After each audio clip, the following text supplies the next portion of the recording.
मुस्कुरा के सहना सीखो। मौनम, वाणी को बहुत संभालिए। नाम जप के लिए मौन बहुत आवश्यक है। अगर बार बार थोड़ी थोड़ी देर में बोलते रहेंगे तो एकाग्रता भंग होती रहेगी, नाम में मिठास नहीं अनुभव कर पाएंगे। कभी कभी ऐसा होता है ये जाम हो जाता है, बोलना भी चाहे तो नहीं बोल पाते क्योंकि क्रम टूट जाएगा। शाम के समय जैसे किसी से मिलना जुलना नहीं, तो तभी लोग पूछते मौन हो गया, तो फिर नहीं मौन क्या बात, इशारे समझ लो चलो। क्योंकि अगर निरंतर मंत्राकार वृत्ति तो बोलने की भी हिम्मत नहीं रह जाती, पर वहां तक पहुंचने के लिए वाणी का मौन आवश्यक है। मौन का मतलब करना नहीं है, आवश्यक हो तो शब्द बोल दो, नहीं अधिकतर मौन रहने की चेष्टा करो। जो आपको मार्ग मिला है, कई बार वर्णन किया है कि सत्संग में जो शब्द आपको लगते हैं तो डायरी में लिखना चाहिए, या याद कर लो बाद में लिख लेना जाके, और अपने लिखे हुए सत्संग के वचनों को रोज स्वाध्याय करना चाहिए।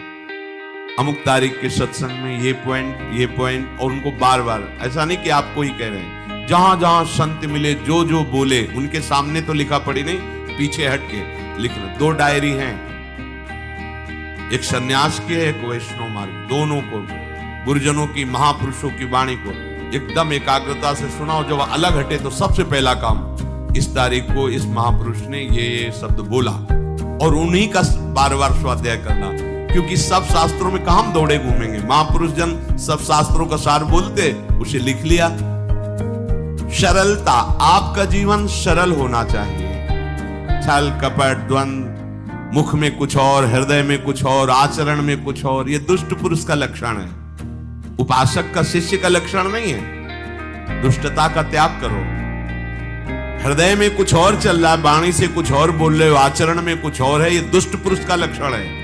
साधु पुरुष का जो वाणी में वही, हृदय में वही, आचरण में है, तीनों की मिलान है, वही साधु है, वही उपासक है, वही भक्त है, जिसकी तीनों एक हो।